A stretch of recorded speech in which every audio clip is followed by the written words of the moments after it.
Chapter 2. Noah had the hots for Hazel Kelly. It surprised him. Almost as much as it seemed to surprise her. But he did. She wasn't like any of the other women he'd been with. Take today, for example. With her loose button-down shirt tucked into her high-waisted pants, a string of delicate gold chains around her neck, and a pair of cute little flat shoes on her feet, she looked well, she looked way too good for him. She looked smart and sophisticated. And don't even get him started on that cloud of soft curls around her face, or the adorable way she pushed her glasses up her nose, like she was doing now as she stared at him like he was some kind of alien species. He had it bad. Like real bad. Which hadn't happened to him, well, ever. Noah liked women. A lot. And at least so far in his life, he'd been pretty good at attracting them. But he'd never felt like this before. Which was unfortunate because he was fairly certain Hazel didn't feel the same. She usually looked at him like she was right now, like she couldn't quite figure him out. At least that feeling was mutual. He didn't know how much more obvious he could be. He was in here every other week doing his best to charm and flirt his way into her good graces, but it didn't seem to be working. Although he had read more books in the past few months than in his entire life, so that was a bonus.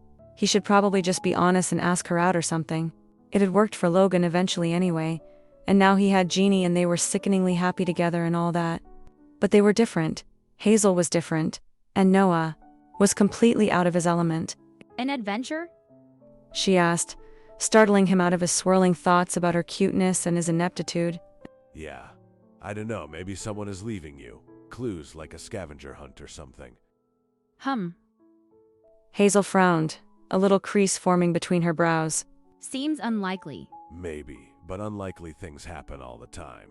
Like you agreeing to go on a date with me sometime.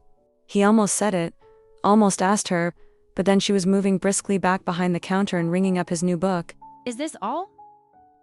Yep, that's all. $21.95, please. That definitely wasn't all, but Noah handed over his card. There was no way this smart, adorable woman would want to date him. There was a reason Noah went for girls that were only here for the summer, tourists and one-night stands. Noah was good for fun, for a fling. Not for serious girls like Hazel Kelly. She handed him his book and his fingers brushed against hers. She held his gaze for a breath, and in that moment Noah could almost believe that she felt it too. But then she looked away and was saying goodbye, and his feet were moving him toward the door. Girls like Hazel Kelly were not for him. He was at least smart enough to know that. He stepped out of the bookstore and into the heat of the day. It was the first sunny day after a wet July, and the town had swung directly back into summer mode. Summer was short in New England. If you didn't dive right in, you'd miss it entirely, even though it was August. Main Street was still decked out from its 4th of July celebration, with red, white, and blue banners and flags on most stores. Summer had always been Noah's favorite season. Summer meant the beach and endless ice cream and no school. Freedom. He'd never been good at school. Too much sitting. He'd never been good at sitting, or staying in one place for too long. After he left home, he hadn't stayed anywhere for more than a month or two, picking up and leaving once he got bored. But something about Dream Harbor had him sticking around, at least for the moment. Noah considered stopping into the Pumpkin Spice for an iced tea, but he was exhausted and just wanted to get home and take a nap. His first tour of the day had him up at 4 a.m., and he'd spent the morning teaching a group of dude bros from the city how to fish.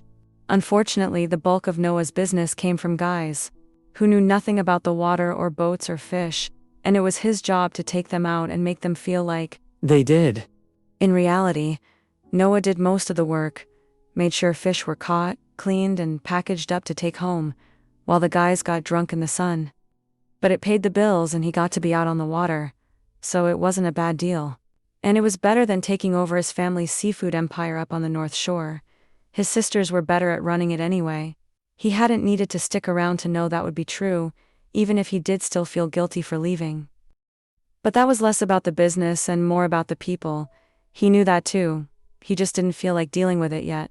Noah wasn't cut out for running a business. Not one that big anyway. His parents had taken their small fishing business and over the years turned it into a multi-million-dollar company that supplied seafood to hundreds of restaurants across the country. After his parents retired, his older sisters took over as CEO and CFO, and Noah ran away. He wiped the sweat from his brow as he walked, the familiar mix of guilt and shame rolling through him. There were only so many times someone could disappoint. his family before it was time to cut and run, and he'd hit his quota pretty early in life. Besides, his little fishing tours he could handle.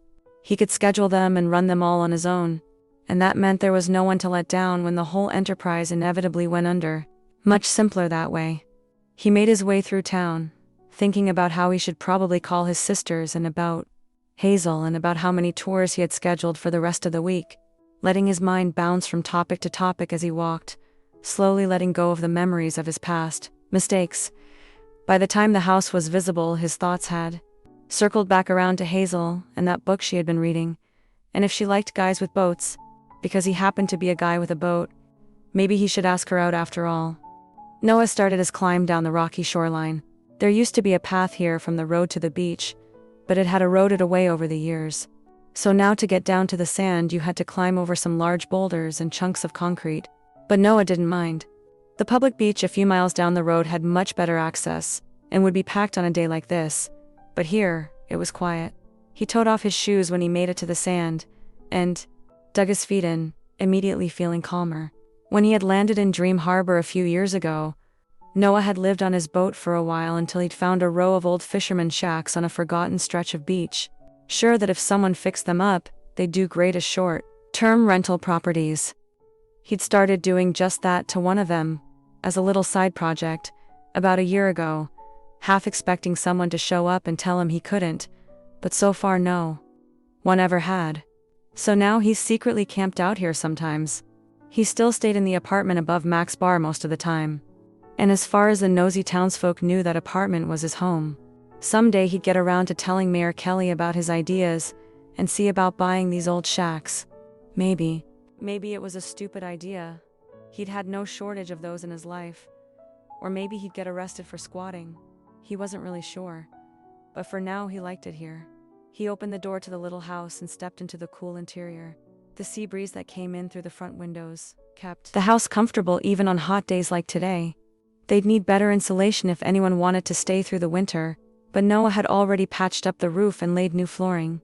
Luckily, he'd followed his grandfather around a lot as a kid and asked endless questions. All his grandpa's tricks and tips had finally come in handy.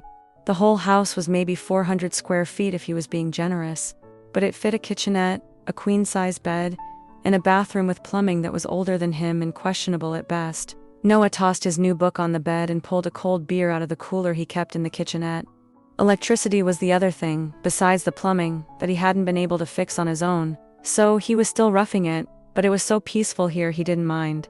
The sound of crashing waves filled the house, and Noah knew he'd be asleep before he even cracked open his book. He stretched out on the mattress he'd been using as a bed, and took a sip of his drink, letting his thoughts wander back to Hazel. What would she think about this house and his ideas? Would she think he was ridiculous? He didn't have time to wonder about it for long before he drifted off to sleep and dreamt about capturing a certain bookseller and whisking her away on his boat.